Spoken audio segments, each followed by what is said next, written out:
Hey, ¿qué tal? Un saludo para todos. Buenos días, buenas tardes, buenas noches, donde quiera que estén.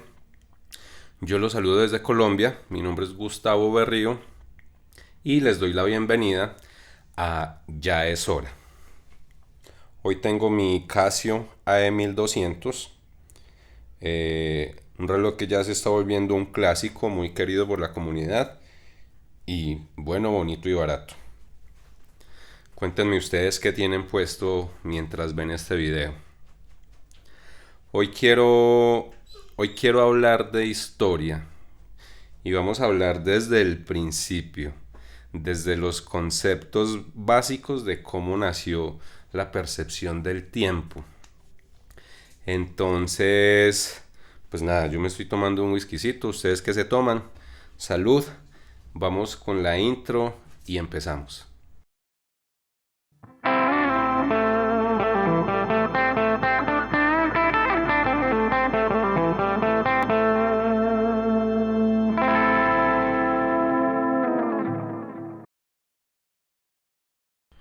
No me voy a involucrar en dar una definición del tiempo desde un punto de vista físico o científico.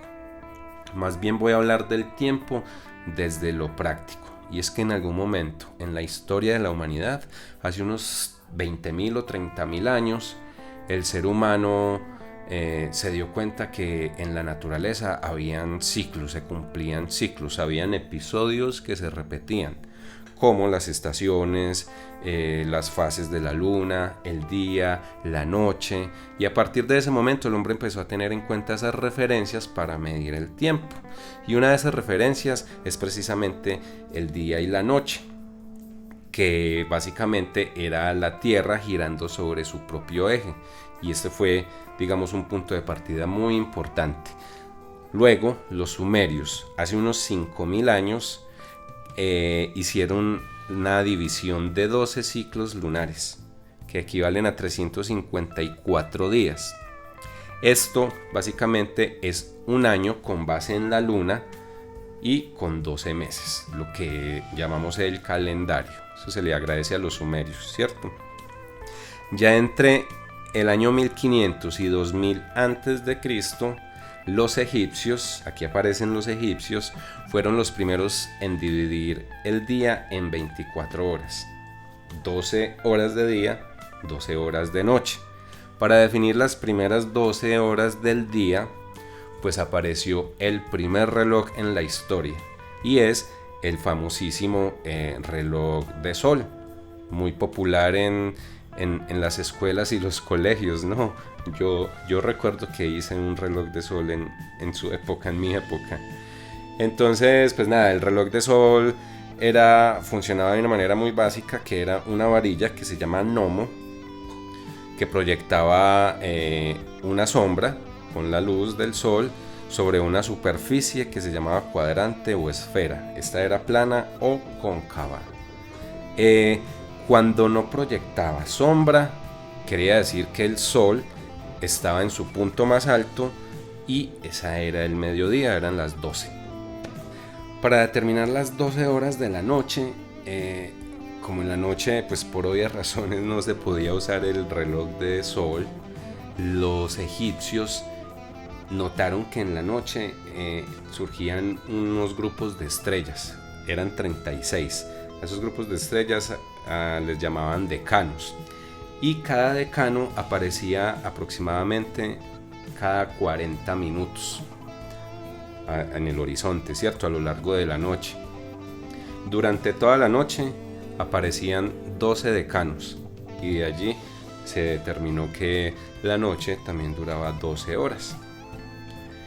Para mantener una medida del tiempo constante durante el día y la noche, pues los egipcios, por allá en 1530 a.C., se inventaron el segundo reloj de la historia, y es la clepsidra. La clepsidra es el reloj de agua, que básicamente era una vasija que tenía unas marcas para precisamente medir y que goteaba a intervalos regulares de tiempo. Este funcionamiento, más allá de ser una referencia de horas en cuanto a medición, o sea, no te va a decir qué hora es, más bien te va a decir cuánto tiempo ha transcurrido. Básicamente esta es la función de un cronógrafo, que comúnmente lo llaman muy mal al decirle cronómetro. La función de un cronógrafo es medir un lapso de tiempo, y el cronómetro es una certificación que le otorgan a ciertos relojes en cuanto a precisión. Entonces, por favor, no vuelvan a decir cronómetro, se dice cronógrafo. Salud por eso, salud, el dato del día. Esta tecnología de la clepsidra la adoptaron los griegos, los chinos y los romanos, y fue una tecnología que duró 3000 años aproximadamente. El siguiente salto tecnológico fue el reloj de arena, famosísimo, y aquí atraparon el tiempo. Aquí se obtiene, digamos, un mayor control sobre el tiempo. Pero antes debo mencionar el sistema sexagesimal creado por los sumerios y los babilonios.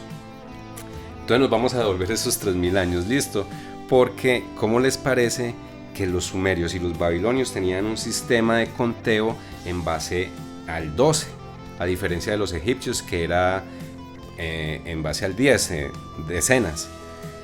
Y es muy curioso cómo lo lograron, porque resulta que ellos con el dedo pulgar contaban cada una de las falanges de los otros dedos, que si las sumas dan 12, ¿cierto? Y con la otra mano, pues por cada docena contaban una, y así daba 5 docenas, daba 60. Es un número clave, ¿cierto? Me imagino que a los mochos le hacían un bullying increíble. Pero sí, así era el sistema sexagesimal, y el 60 es un número que es divisible por 1, por 2, por 3, por 4, por 5, por 6, 10, 12, 15, 30 y 60. O sea, es un número fácilmente divisible que permite fraccionar el tiempo en partes iguales de manera muy sencilla. Este sistema sexagesimal también fue aplicado en la astronomía y en la geografía.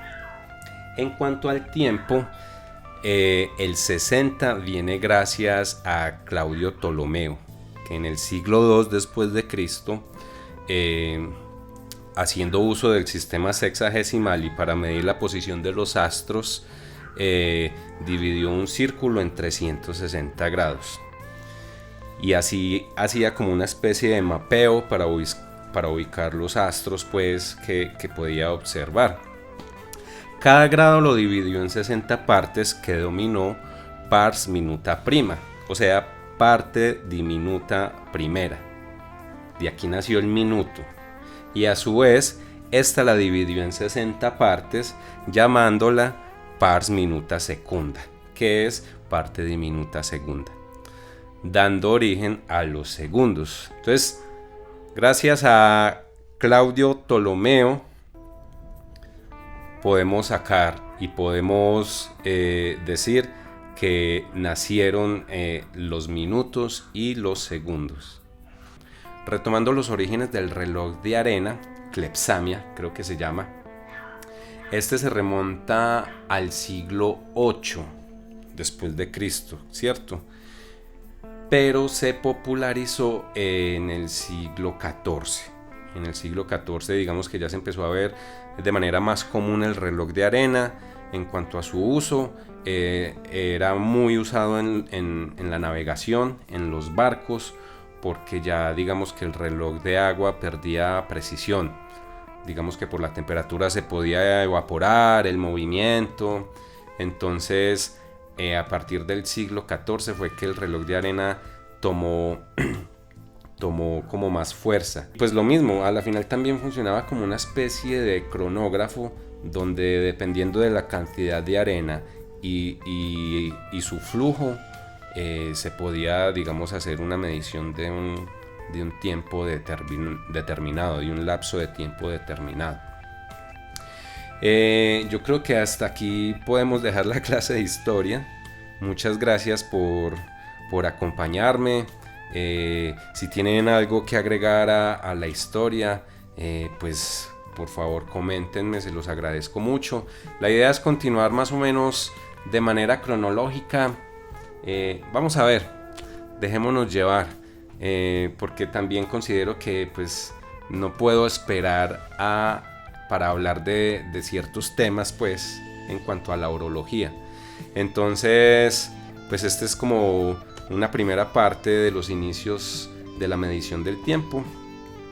Ya vamos a ver cómo surge el tema. Espero que sigan conectados conmigo, me comenten, se suscriban y pues nada, un abrazo para todos. Salud.